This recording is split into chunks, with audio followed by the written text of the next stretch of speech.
दोस्तों, आज की इस वीडियो के अंदर हम आप सभी के साथ में आपकी क्लास 8 जियोग्राफी सब्जेक्ट के चैप्टर नंबर 3 को स्टार्ट करने वाले हैं।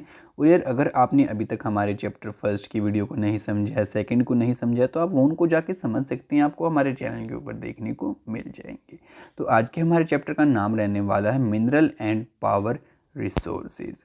तो यार, यहाँ पे अब आगे आप सभी को बताता है, यहाँ से कीरी was visiting Sukant in his native place near the Dhanbad. Kirti was amazed to see that large areas were plagued. Shukant, why this place so black and dusty? She asked. This is because of the coal mines nearby. Do see the trucks? They are carrying the minerals coal, replied Shukant. What are mineral? Asked Kiri. Shukant replied, have you ever seen a baker baking biscuits? The flour, milk, sugar and sometimes egg are mixed together. While eating the baked biscuit, can you see these ingredients separately? Just as in the biscuit there are a number of things that you cannot see. Rocks in this earth have several materials called the mineral mixed in them. These minerals are scattered throughout the earth rocky crust. अब यार, यहाँ तक आप सभी को यही सब बातें समझाता है कि भाई जो कीरी होती है वो सुकांत के पास जाती है, तो वहाँ पे चारों तरफ ऐसे ब्लैकिश ब्लैकिश होया रहता है सारी ज़मीन पे। तो वो सुकांत से पूछती है कि ये सब ब्लैक ब्लैक क्या हो रखा है और यहाँ पे इतनी डस्ट क्यों है। तो जो सुकांत होता है उसको रिप्लाई करता है कि यहाँ पे कोयल की माइन है और ये हमारा एक मिनरल है। तभी जो वो होती है ना कीरी, वो सुकांत से पूछती है कि मिनरल क्या चीज़ होती है। तभी वो उसको बताता है कि अगर तुम बेकर के पास जाते हो तो तुमने देखा होगा कि वो क्या करता है, हमारे आटे को लेता है, दूध को लेता है, चीनी को लेता है, कई बार वो अंडे लेता है और उन सभी को मिला के वो हमारा बिस्किट बनाता है जिसको हम आगे चल के खाते हैं। ठीक है। उसी के साथ में फिर वो बताता है कि जैसे कि तुमने बिस्किट को देखा, ऐसे ही हमारी जो रॉक्स होती हैं उनके अंदर बहुत सारे मिनरल्स होते हैं जो कि हमें दिखाई नहीं देते, जो कि जब वो रॉक्स बनती हैं तो उस टाइम पे वो होते हैं। ठीक है। फिर बताता है कि वो मिनरल्स हमारे लिए काम के होते हैं, तो उनको हम रॉक की जो हमारी क्रस्ट होती है वहाँ से निकाल लेते हैं। उसके बाद डू यू नो के अंदर आप सभी को बताता है this salt in your food and graphite in your pencil are also mineral.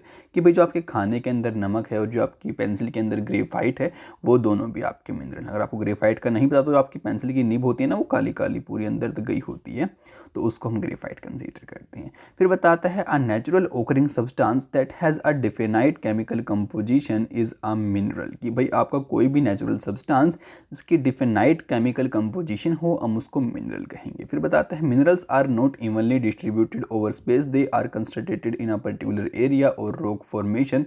Some minerals are found in areas which are not easily accessible such as the Arctic Ocean's bed and Antarctic.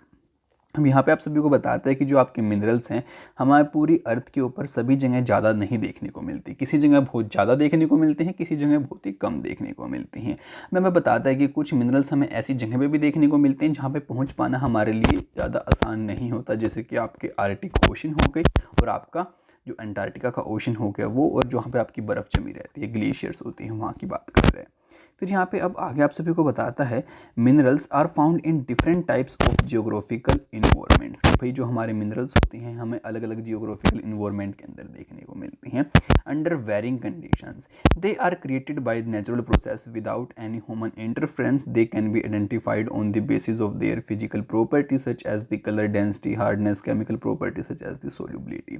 और फिर जो हमारे minerals होते हैं हम इनको कैसे बांटते हैं, हम बांटते हैं इनको इनकी फिजिकल प्रॉपर्टी के बेस पे, जैसे कि इनका कलर कैसा हो गया, कैसी डेंसिटी है, कैसी हार्डनेस है। फिर हम केमिकल प्रॉपर्टीज़ को भी देखते हैं, जैसे क्या पानी के अंदर ये मिक्स होता है या फिर नहीं होता है। फिर यहाँ पे हमें बताता है types, there are over 3000 different minerals. कि भाई हमारे यहाँ पे 3000 से ज़्यादा मिनरल्स हम लोगों को देखने को मिलते हैं। On the basis of composition minerals are classified mainly as metallic and non metallic. कि हम कंपोजिशन के बेस पे जो हमारे मिनरल्स होते हैं इसको दो पार्ट्स के अंदर डिवाइड कर देते हैं। एक तो होते हैं आपके मेटालिक और एक होते हैं आपके नॉन मेटालिक। देखो मिनरल्स मेटालिक, नॉन मेटालिक, फिर हमने मेटालिक को बांट दिया आपके फेरस और नॉन फेरस के अंदर। फिर बताता है metallic minerals contain metals in raw forms. Metals are hard substance that conduct heat and electricity. कि भाई जो आपके मेटालिक मिनरल्स होते हैं वो अपने अंदर मेटल को कंसिस्ट करते हैं और वो आपकी जो हीट होती है और इलेक्ट्रिसिटी होती है दोनों को अपने अंदर से पास आउट होने देते हैं। ये सभी हमने स्टडी कर रखा है आपकी साइंस के अंदर। तो अगर आपको कुछ समझ में नहीं आ रहा तो आपको 8th क्लास की साइंस देखने की बहुत ज़्यादा ज़रूरत है। ठीक है ना। उसकी प्लेलिस्ट आपको हमारे चैनल के ऊपर देखने को मिल जाएगी। फिर बताता है and have a characteristic lustre और शाइन, और वो क्या करते हैं, आपके लस्टर्स भी होते हैं, चमकीले होते हैं और शाइन होते हैं। फिर बताता है आयरन और बॉक्साइट मैग्नीज और आर सम एग्जाम्पल। अब इसके कुछ आपको एग्जाम्पल बताता है, जैसे कि आपकी आयरन और हो गई, बॉक्साइट हो गया, मैग्नीज हो गया, इन सभी की आपकी और हो गई, ये आपकी इसकी बहुत अच्छी एग्जाम्पल है।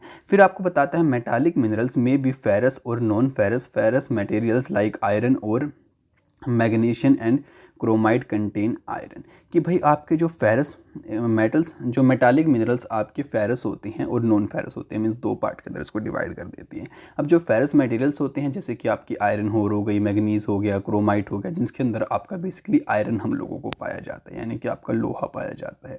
A non ferrous material does not contain iron but may contain some other metal such as the silver, copper, gold और लेड। और जो आपका नॉन फेरस मेटल होता है उसके अंदर आपका हमें आयरन देखने को नहीं मिलता, बाकी आपकी और मटेरियल देखने को मिलते हैं। फिर डू यू नो के अंदर आप सभी को दोबारा बताता है और कहता है a rock is a aggregate of one or more minerals without definite compositions of constituent of minerals, कि भाई जो आपका रॉक होता है उसके अंदर हमें ये नहीं कि भाई एक मिनरल ही मिलेगा, उसके अंदर हमें एक से ज़्यादा मिनरल्स भी मिल सकते हैं और सभी की जो कंपोजिशन होती है वो अलग अलग भी रह सकती है। फिर बताता है rocks from which minerals are mined or rock from which minerals are mined are known as ore, कि भाई जिस भी रॉक के अंदर से, यानी जिस भी आपके पत्थर के अंदर से हमको क्या मिलता है, आपका जो होता है ना, हमें मेटल या फिर नॉन मेटल आपके मतलब कि बेसिकली मिनरल मिलते हैं, उस रॉक को हम क्या बोल देते हैं, यहाँ पे ओर बोल देते हैं। ठीक है, बस यही बात यहाँ पे आप सभी को कंसिडर करना चाहते हैं। फिर कहता है although more than 2800 type of minerals have been identified only about 100 are considered.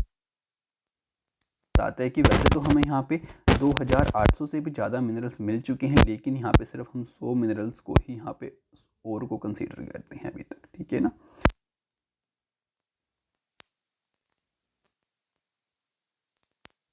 Minerals होता है उसका एग्जांपल आपको बताता है, जैसे कि आपका लाइमस्टोन, मिक्का और जिप्सम हो गया। फिर बताता है और such material minerals the minerals fuels like the coal and petroleum also non metallic minerals, के जो आपके मिनरल्स होते हैं, जैसे कि आपका कोयल हो गया, पेट्रोलियम हो गया, ये सभी भी आपके नॉन मेटालिक मिनरल्स के अंदर आते हैं।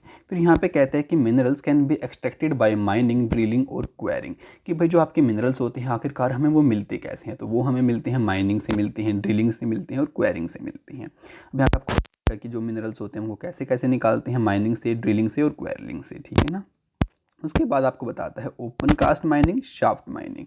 मैं बताता the process of taking out minerals from the rock buried under the earth surface is called the mining, कि भाई जो आपके पत्थर ज़मीन के नीचे दबे हुए होते हैं और उनके अंदर से हम हमारा ओर निकालते हैं, तो उस प्रोसेस को बोलते हैं माइनिंग। ठीक है ना, फिर बताता है minerals that lie at shallow depths are taken out by removing the surface layer, this is known as the open cast mining, कि भाई जो आपकी अर्थ की ऊपर की सतह के बिल्कुल नीचे या थोड़ा सा अंदर तक ही होते हैं, उनसे हमें और मिलता है, तो उसको हम बोल देते हैं ओपन कास्ट माइनिंग। फिर बताता है deep bores called the shaft have to be made to reach the mineral deposit that lie at the great depth, this is called the shaft mining. फिर आपको बताता है कि अगर हमें बहुत गहरे खड्डे अंदर तक खोदने पड़ते हैं इन मिनरल्स को निकालने के लिए, तो उसको हम यहाँ पे बोल देते हैं फिर शाफ्ट माइनिंग। तो आपके ये दोनों भी क्लियर होनी चाहिए। फिर कहता है पेट्रोलियम एंड नेचुरल गैस ओकर फार बिलो द अर्थ सरफेस, कि भाई जो आपकी पेट्रोलियम है, नेचुरल गैस है, हमें बहुत ही ज़्यादा अंदर जाके मिलते हैं, यानी कि बहुत डीप में जाके मिलते हैं।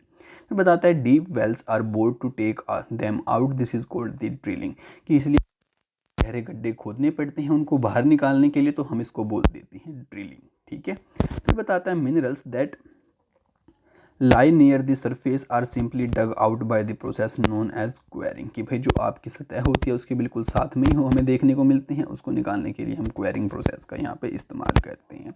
उसके बाद एक बार आप इस फिगर को देखिए, यहाँ पे आपको दिखा रखा है ऑफ शोर ड्रिलिंग, कि भाई ऐसे ड्रिल करके आपके समुद्र के ऊपर यहाँ पे मिनरल को निकाला जा रहा है। फिर डू यू नो के अंदर आप सभी को बताता है you can always tell if a rock contain copper because then the rock looks blue in colour, की भाई अगर आपके किसी पत्थर के अंदर हम लोगों को आपका कॉपर देखने को मिलेगा तो वो आपकी थोड़ी ब्लू कलर के अंदर हम सभी को नोटिस होगी। ठीक है ना, उसी के साथ में चलो यार अब आपको बताते हैं डिस्ट्रीब्यूशन ऑफ मिनरल्स के बारे में।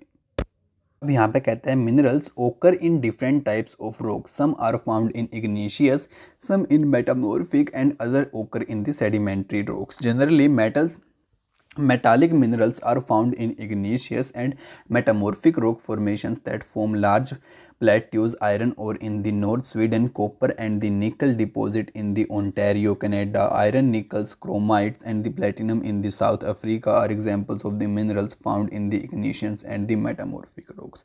Sedimentary rocks formations of the plains and the plains and sedimentary rock formation of the plains and the young fold mountains contain known metallic minerals like the limestone. Limestone's deposit of the Koskosa region of France, manganese deposit of the Georgian and Ukraine and phosphate beds of Algeria and some examples. Mineral fuels such as the coal and petroleum are also found in sedimentary strata. अब यार यहाँ पे आप सभी को यही बात समझाना चाहता है कि भाई देखो जो आपके मिनरल्स हैं वो हमें डिफरेंट टाइप्स के आपकी रॉक्स के अंदर देखने को मिलते हैं। अब आपकी मैंने यार 7th क्लास के अंदर मैंने आपको रॉक्स के बारे में पढ़ाया था कि आपकी इग्नेशियस रॉक्स होती हैं, सेडिमेंट्री रॉक्स होती हैं और आपकी मेटामॉर्फिक रॉक्स होती हैं। ठीक है ना, आपको सभी रॉक्स के बारे में पहले से पता होना चाहिए। अगर नहीं पता तो आप 7th क्लास की जाओ, एक बार जियोग्राफी प्लेलिस्ट के अंदर जाके इस चैप्टर को फाइंड आउट करो रॉक्स वाले को, फिर उसको स्टडी करो, फिर यहाँ से कंटिन्यू करना। ठीक है ना। फिर यहाँ पे बताता है कि यहाँ पे जो आपकी सेडिमेंट्री रॉक्स होती हैं। अब सेडिमेंट्री ये वाली रॉक्स हैं आपकी जो कि सेडिमेंट से बनती हैं, यानी कि छोटे छोटे पार्टिकल्स जब आपके जुड़ जाते हैं तब बनती हैं। ठीक है, कहते हैं कि यहाँ पे हमें ज़्यादातर चांस होते हैं मेटालिक जो हमारे मिनरल्स होती हैं वो मिलने की। ठीक है ना। फिर यहाँ पे बताता है एक में other sedimentary rocks generally metallic minerals are found in igneous and the हाँ यहाँ पे कन्फ्यूज़न हो गई मेरे से कि जो आपकी ये है ना इग्नेशियस और मेटामॉर्फिक रॉक्स, यहाँ पे हमें मेटालिक मिनरल्स देखने को मिलते हैं और सेडिमेंट्री के अंदर हम सभी को देखने को मिलते हैं नॉन मेटालिक में। यही चीज़ जब क्रॉस चेक कर रहा था, जब मैंने रीडिंग की तो ये थोड़ा ऊपर नीचे हो गया था। तो अब यहाँ पे बता रहा है कि जैसे कि आपके आयरन होर हो गए जो कि हमें स्वीडन में देखने को मिलते हैं, कॉपर निकल डिपॉजिट जो कि ओंटारियो कनाडा के अंदर हम लोगों को देखने को मिलते हैं, फिर निकल क्रोमाइट हो गया, प्लेटिनम हो गया, ये हमें साउथ अफ्रीका के अंदर देखने को मिलते हैं। तो ये कुछ आपके यहाँ पे मेटालिक हैं जो कि यार हमें देखने को मिलते हैं आपकी इग्नेशियस रॉक्स के अंदर और आपकी मेटामॉर्फिक रॉक्स के अंदर। ठीक है ना। अब बारी आती है आपकी सेडिमेंट्री रॉक्स की, ये वाली जो कि आपके पार्टिकल से जुड़ के बनती है। ठीक है ना। और इग्नेशियस कैसे बनती है आपकी, जो वोल्केनो होती है उसका इरप्शन होता है, जब वो कूल डाउन होता है तो आपकी इग्नेशियस बनती है। मेटामॉर्फिक बनती है आपकी बहुत नीचे हाई प्रेशर के अंदर। ज़्यादा डिटेल के लिए आप 7th क्लास की प्लेलिस्ट को रेफर करना, फिर भी मैंने आपको बता दिया, यहाँ पे थोड़ा बहुत आइडिया दे दिया है। ठीक है। फिर जो आपकी अब सेडिमेंट्री रॉक्स होती हैं वहाँ से हमें मिलते हैं नॉन मेटालिक, जैसे कि हो गया आपका मतलब कि लाइमस्टोन हो गया जो कि हमें आपको पता है कि फ्रांस से मिलता है, मैग्नीशियम डिपॉजिट हो गया जो कि गोर्गिया से यूक्रेन से मिलते हैं हम सभी को। उसी के साथ में जो आपके होते हैं ना पेट्रोलियम कोयल, ये भी हमें सेडिमेंट्री स्ट्राटा से लोगों को मिलते हैं।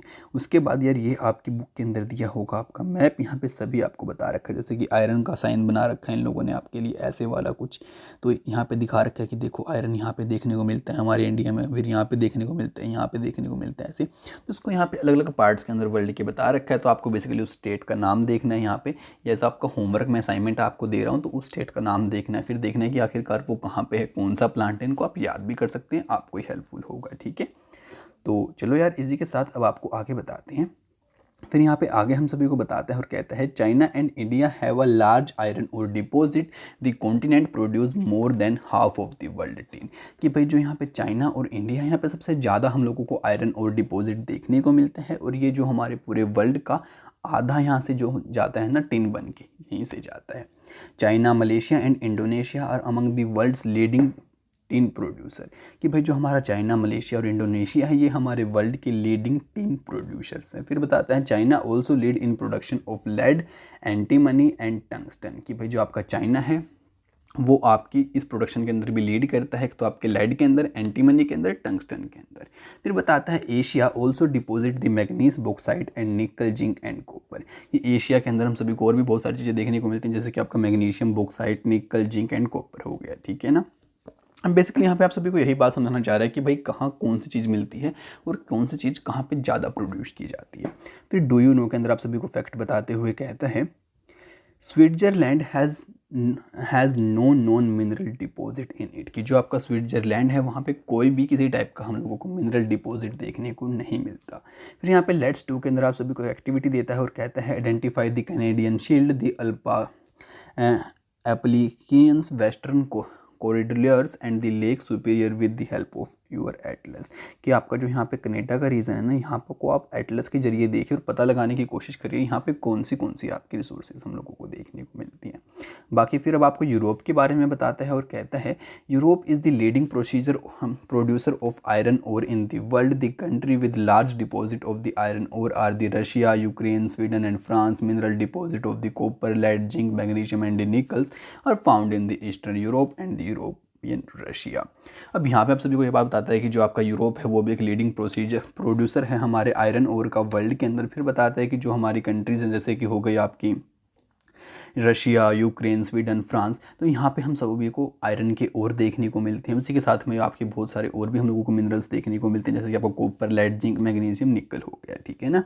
फिर यहाँ पे आपको नॉर्थ अमेरिका के बारे में बताता है। देखो आपका यूरोप तो होता है ये वाला एरिया, उसके बाद नॉर्थ अमेरिका आएगा ये वाला, और इसके ऊपर आता है माई फ्रेंड्स आपका यहाँ पे कनाडा, ठीक है ना।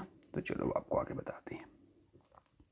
अब यहाँ पे नॉर्थ अमेरिका के बारे में बताता है और कहता है आप सभी को the mineral deposit in North America are located in the zones the Canadian regions north of the greater lake, the Appalachian region and the mountain ranges of the west. Iron ore, nickel, gold, uranium and copper are mined in the Canada and Shield regions. Coal in the Appalachian regions. Western corridors have a vast deposit of the copper, zinc, gold and silver. यहाँ पे इसके लिए कुछ नहीं बता रहा, आप सभी को कोई काम करना है। आपकी जो मैप की बुक होती है एटलस, आप वो ओपन कर लेना, गूगल पे मैप निकाल लेना।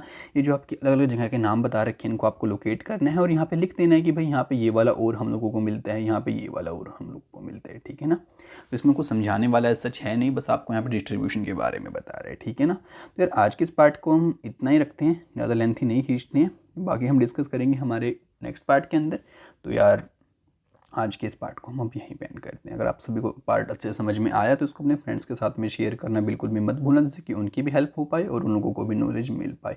एंड हमारी नेक्स्ट वीडियो को सबसे पहले देखने के लिए चैनल को सब्सक्राइब करना बिल्कुल भी मत भूलना, साथ ही बेल नोटिफिकेशन को ऑल पे सेट कर लेना। तो आपसे मिलते हैं नेक्स्ट वीडियो में बहुत जल्दी, तो तक के लिए माय फ्रेंड्स, बाय बाय।